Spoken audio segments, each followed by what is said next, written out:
Best ever listeners, how you doing? Welcome to the best real estate investing advice ever show. I'm Joe Fairless. This is the world's longest running daily real estate investing podcast where we only talk about the best advice ever. We don't get into any of that fluffy stuff.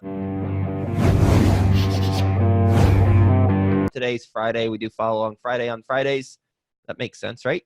And we got Theo Hicks with us, and we're going to be talking about a couple lessons that he learned from doing interviews by interviewing guests on this show, and we'll go ahead and get things started.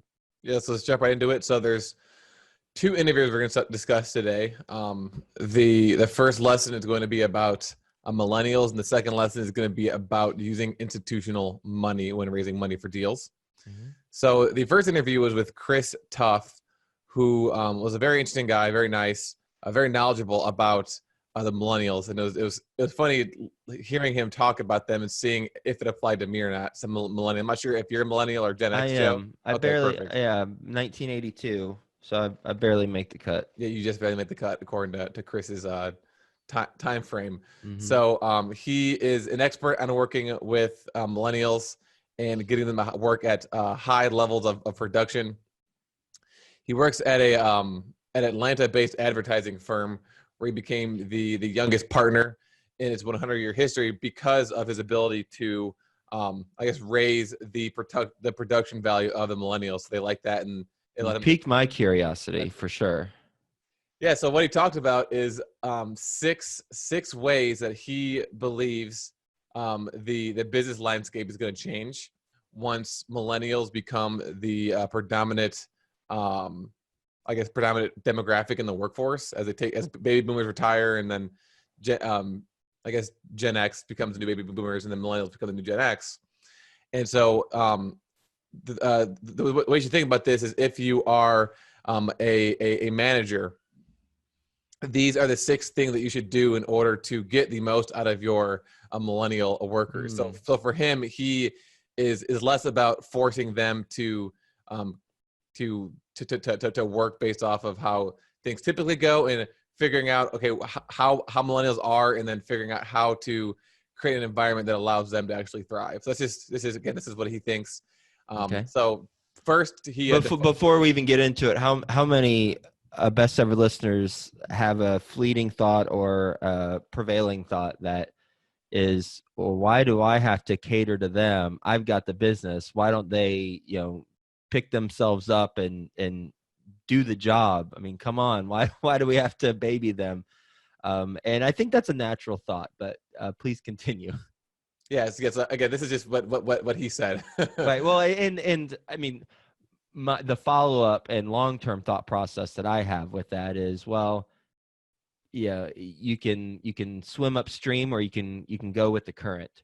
And if you go with the current, then you've got to know how to properly navigate and what's the best way to get the most out of those who are with you. And so I fully embrace what we're about to learn but I think there might be a thought that some people have where it's like, well, okay, why do I have to try and cater to them? Like, come on, why don't we just approach things like we've always done it? But I understand the importance of it, and I'm on board for it. Yeah, so I think it'll make a little bit more sense once we go through these things. Okay. But first, he defined the millennial. So the birth year is 1981 to 1996, and it's actually broken into two different, subsections of the millennials. He calls the first ones the Oregon Trail millennials. But I think me and Joe are the Oregon Trail millennials. Yeah. And then so those are the ones born from 81 to 90, and then 90 and after are the I think it's actually probably closer to like 91 and 92 and after is the Snapchat millennials. Hate Snapchat. Never been on it. Never will. So because I'm in the 90s and I didn't use it, but my sister's at 92 and she uses it. And so it's kind of based on when they adopted technology. Okay. And then when the recessions hit them and their parents. So that's kind of how he breaks it down. So millennials that went through the recession have a little bit more resilience than the ones that did not go through the recession or did not have parents that went through the recession. So, okay, so the six things that he says that business leaders, bosses need to do in order to get the most out of their millennials. Number one is work flexibility. So according to this survey, he quoted Deloitte survey, work flexibility is one of the main things that millennials are, he said, demanding. So, and as he mentioned, this is one of those things too, where there's always the kind of the sets. You come in 9 to 5 into this office, and that's just how it is. And so he said that the main objection to this would be, I had to do it this way, so why aren't they going to do it? And Yep. and he basically says that he says, ask yourself the question: are you willing to make this change in work flexibility in order to get millennials to work with you? Because someone's going to be doing it, and if you're not, then they're just going to go work for that person. Mm-hmm. Number two is to what extent does that flexibility need to take place? Did you talk to him about that? No, this was a long time ago, but it wasn't just necessarily like not like working from home. Mm-hmm. It was more along the lines of flexibility with hours in the office, and then obviously working from home too. But no, we went into detail on the second one the most, and that was different. Number two is different things in leadership. So the three characteristics they want out of the millennials want out of leadership is inspirational leadership. So he says that if you aren't someone who's like inspiring to your millennial employees, then you can just partner up with someone or bring on someone who is inspiring, but just something that motivates them to actually to work. And actually, I said there's a survey, a millennial leadership survey you can find online that lets you know if you're deemed a leader in the eyes of millennials. And then number two is autonomy. What's the survey? It's called the Millennial Leadership Assessment. Okay. That's what he called it. Number two was autonomy. And so he did a quote by Ben Kirshner and said, and this is kind of like his example of what it means to be autonomous, is saying that it's up to you to protect this house. We have something worth fighting for. So kind of a combination of inspiration, but also saying like, hey, it's up to you to make sure that our company thrives. I'm not going to be micromanaging you. I'm not going to be breathing on your neck all the time. Obviously, if they're not getting the work done, then that's another issue altogether. But less micromanaging and more of them just being able to use their own millennial creative juices to figure out what to do. And then the third one is transparency, which I thought was interesting, and basically saying that they don't want they want out of their leadership, they want someone who is willing to let them know let them know when they're actually making mistakes, not just like saying nothing until they get fired or have like some sort of performance plan or something.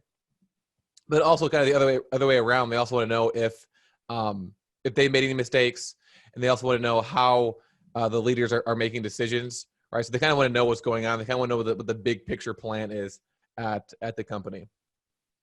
So inspirational leadership, they want autonomy, and they want transparency. That's number two, different things in leadership.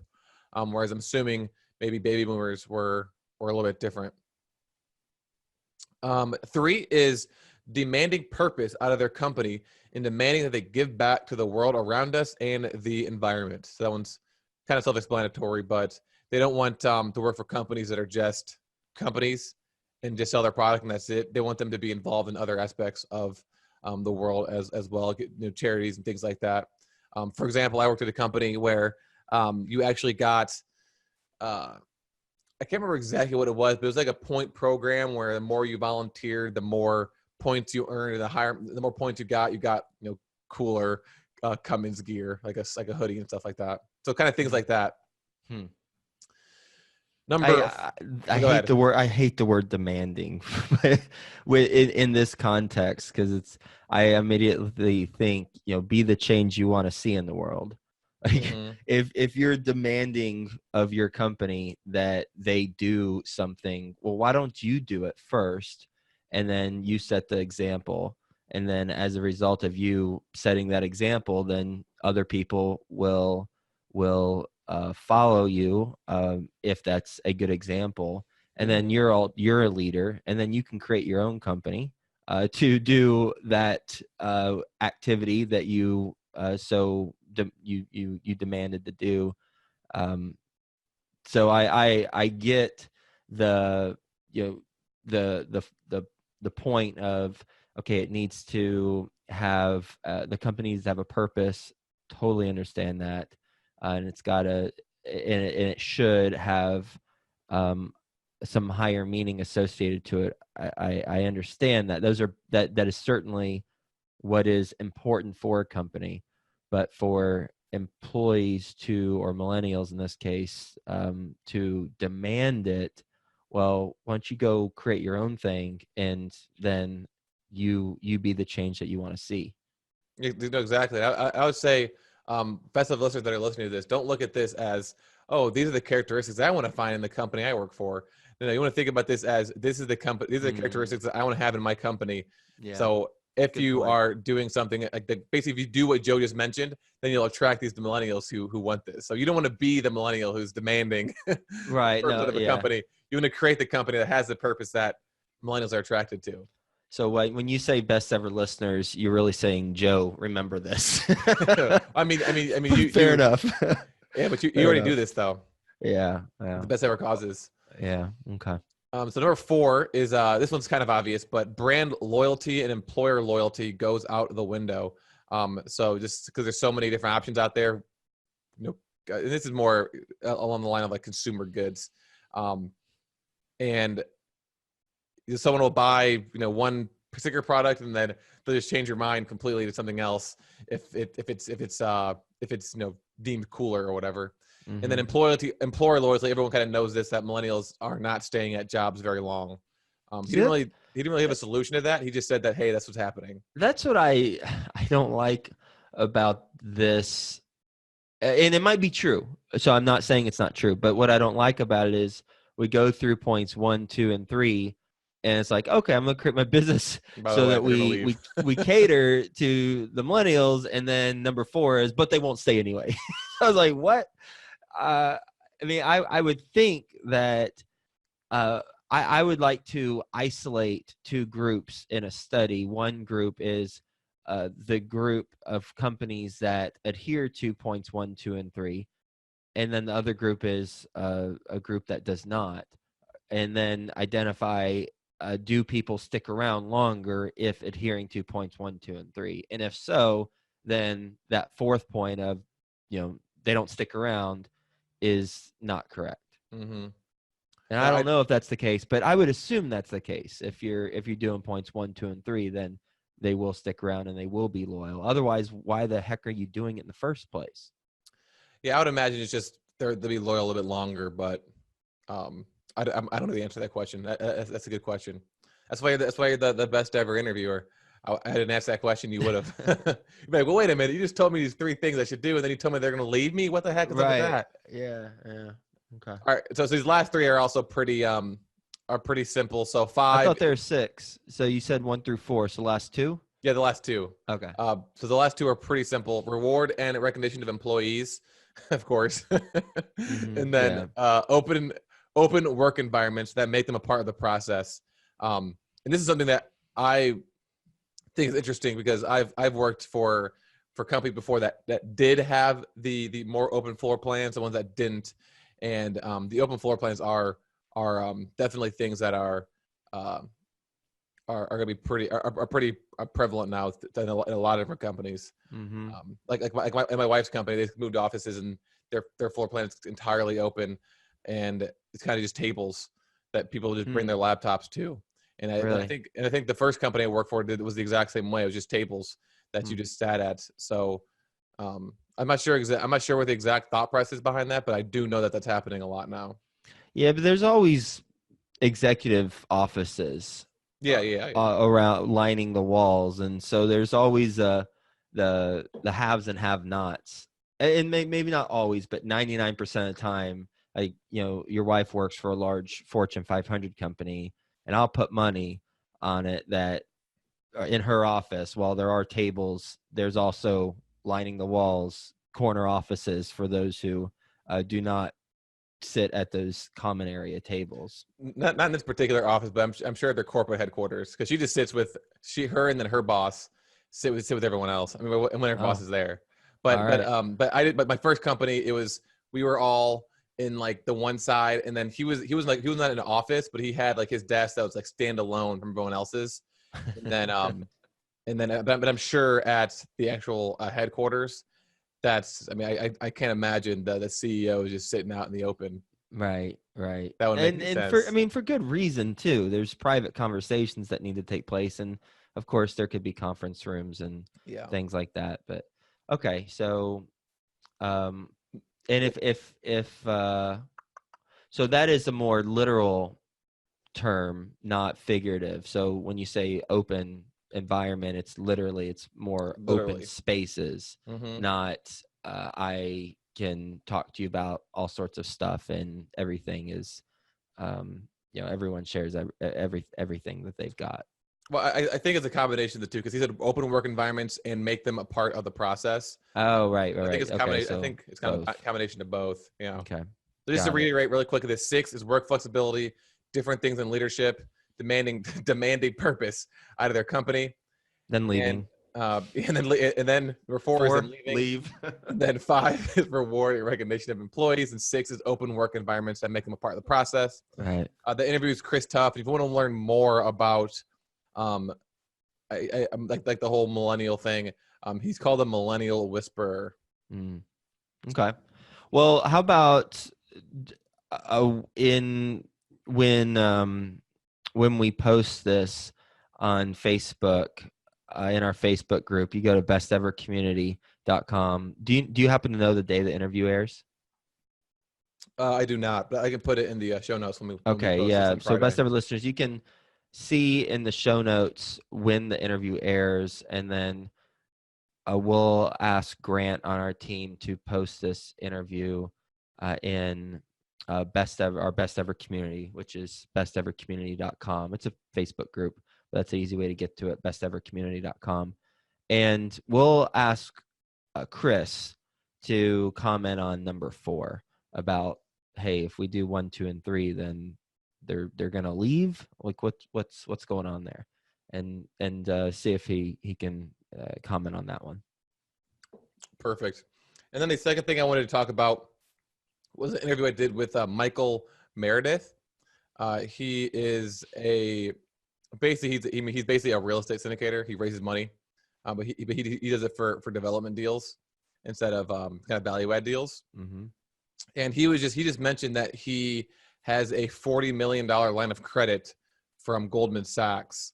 And I thought that was interesting, and I kind of asked him a little bit more detail on how he did it, and I tried getting into the specifics, but he basically said that he was he had done multiple deals already, so he had the track record and he had the volume, and basically what they'll do once you talk to them is they'll look at your track record and see what they think you can actually do per year in transactions, and basically line of credit off of that. But he was somehow introduced to them 2 years before I actually worked with them through someone that he had known through doing development deals, and it took him 2 years to get that line of credit. He said that he'd actually fly out to their headquarters constantly and try to pitch them his company. I think he went 2, 3, or 4 times over the 2-year span until they finally offered to fund some of his deals. Then, of course, once they offered to fund his deals, he actually turned them down for a particular deal because how long it took, not how long, sorry, for how expensive the money was compared to local money, and how restricted it was as well, and it needed to close fast. I thought that was interesting because we just wrote a blog post about why you don't use institutional money. And again, so he uses them sometimes, but he doesn't exclusively use them for deals that he needs to close fast on because of the restrictions. And we just talked about in our blog post there were some of the restrictions that you have when you're using institutional money. And so I thought those kind of went together, that he mentioned those restrictions, you mentioned those restrictions, but he actually has used the fund before. It just, again, depends on how quickly he needs to close on the deal and how risky the deal is, because as we mentioned in the blog post, they won't look at the deal until after you've got under contract, and then they won't let you know if they're actually going to fund it until at least 30 days after you got the deal under contract. So if it's a riskier deal and they don't fund it and you're trying to close within 60 days, well, you've only got 30 days to raise money, if you can raise money at all, for that deal. And if you have to back out, there's consequences of backing out because you look bad to the broker, to the owner. So obviously there's pros to lines of credit because, you know, it is a line of credit. So it's basically you're getting $40 million from one investor in a sense, but there's also restrictions as well. So that blog post is called why I don't use private equity from institutions. And so if you just Google that, I'll make sure I put a note to put that in the show notes too. You can see why Joe doesn't use institutional money. Yep. I'm on it now. It says why I don't work with private equity institutions for my apartment syndication. So if you Google that plus type in my name, it'll pop right up. There are two variables that, should they be in your favor, then it does make sense to work with private equity groups or family offices. The first variable is the time frame for the deal. If you are doing, say, a loan assumption. In fact, I know someone right now who has a loan assumption for a property that they have under contract. Well, loan assumptions tend to take longer, but regardless of what the circumstance, if you have a longer period of time, then you have more time to do the dance with a family office or a private equity group. And when I say longer period of time, well, typically it's 60 or 90-day close. Maybe you have another 30-day extension on top of that, so 120, but yeah, usually not 120. Usually it's around 90 days. Well, for some reason you have 120-day close and maybe another 30 days after that. Well, yeah, you got a lot of time to figure out the equity piece. So you can work with the private equity group to go through their process. But the other variable that needs to be in your favor, in addition to having at least 120 days, would be being able to make up that difference should they fall through at any point in time within the time period in which you have. Because if you do not have that money from a reliable source or sources, for example, your private investor network, then you're going to run out of time, or they're going to say no, and you might still have time, but you don't have a reliable source to then fund it, so you're in trouble. You're going to lose the deal. You'll lose the money that you paid for due diligence, lose your time. Your reputation will be tarnished with the seller. Your reputation will be tarnished with the broker in the marketplace. It's not good. So if you do have at least 120 days plus, should they back out, then you can raise that money from your private network of investors or some other source that's reliable. Okay, it makes sense, assuming that the terms that the private equity group has are similar terms to what your reliable source of equity as a backup option is. So we don't come across those deals where we can get those types of the terms for the time frame. I mean, we need to close faster than that, but there might be some circumstances, and a loan assumption could be one of those circumstances because it takes a little bit longer to do typically than a typical close, and the contract's going to accommodate for that because it's the seller's lender that you're working with. It's not your lender. Perfect. All right, so just to wrap things up, we've got the best ever trivia question. So last week's trivia question was, what is the main difference between IRR, so internal rate of return, and XIRR? So whenever you're calculating IRR, you're most likely going to be doing it in Excel. There's like a formula, but it's not a simple return formula. So the best way to do it is in Excel. And so the difference is going to be for the IRR, it assumes that the the time period between the cash flow payments are equal. So if you are going to do a 5-year IRR, then it'll assume that the each cash flow was distributed 1 year later, which is not as accurate as the XIRR, which allows you to actually assign specific dates to each individual distribution. So if you're doing monthly distributions, quarterly, whatever, infrequent, you can actually assign the specific day that the money was distributed. So if you got monthly distributions, some of them are bigger, some of them are higher or smaller than the other ones. You've got refinances going out, or maybe the end of the year is a higher distribution. You can assign those dates to the XIRR when you're doing the Excel formula.